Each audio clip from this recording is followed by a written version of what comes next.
Hello. It's been reported today that Cineworld have announced 6 of their cinemas will be closing. Now, I was originally going to record this video on Monday, but since this news has just come in, I thought I'd record this video now. Now, the 6 that are listed at present, which have not been confirmed by Cineworld, are Glasgow Parkhead, Bedford, Hinckley, Loughborough, Yate and Swindon Circus. Now, obviously I'm sympathetic to the people who work at those establishments, if indeed those are 6 of the ones being closed down. It is an issue. Now, I live outside the city of York, so I watch the cinema in York, naturally. Because there's no cinema actually here. Well, not as such. There's a community cinema. It's not quite the same thing, is it?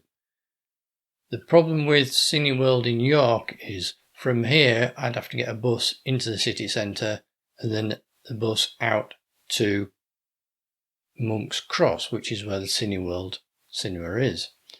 And because of the bus times, theoretically it could take me anywhere up to 2 hours to get there, and then by the time the film gets watched, etc., and then the same amount of time to get back, theoretically it could take me 7 hours to go watch a film at the Cineworld in York. Obviously, most people probably drive there, but with it being where it is, I personally don't really offer much to the Cineworld multiplex in York. Now, the reason why this could have happened is basically 5 problems. Firstly, Cineworld bought the Regal cinema chain in the US for about $3.6 billion, if I remember correctly. So obviously that's a huge investment.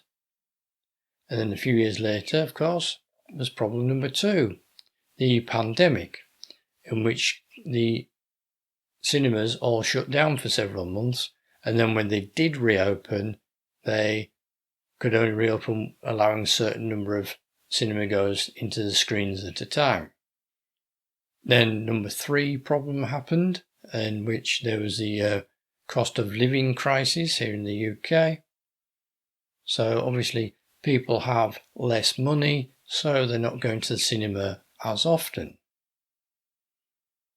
Of course, these all combined to cause some serious financial problems for Cineworld, which then had to go into bankruptcy mode, and they emerged from that last year, just in time for the strikes in America to halt production of feature films, and so there was less coming through for the cinemas to actually show.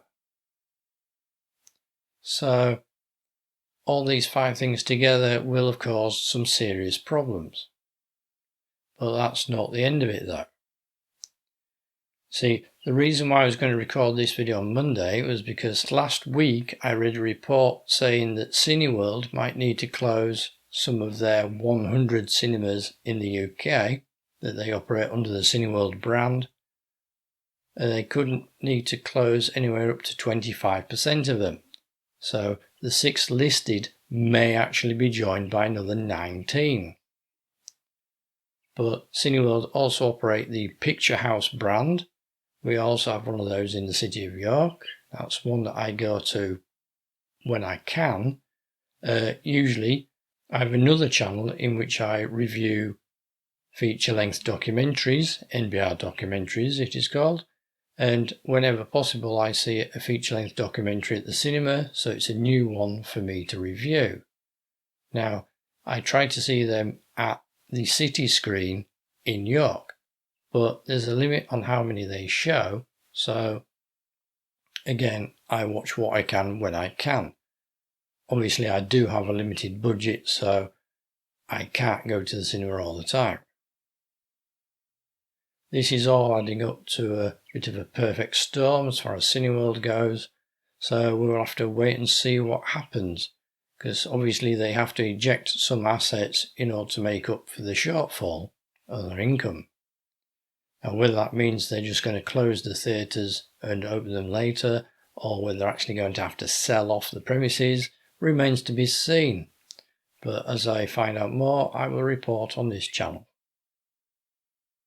That's it for this video. I am Neil for NBR Feature Films. As always, thank you for your time watching.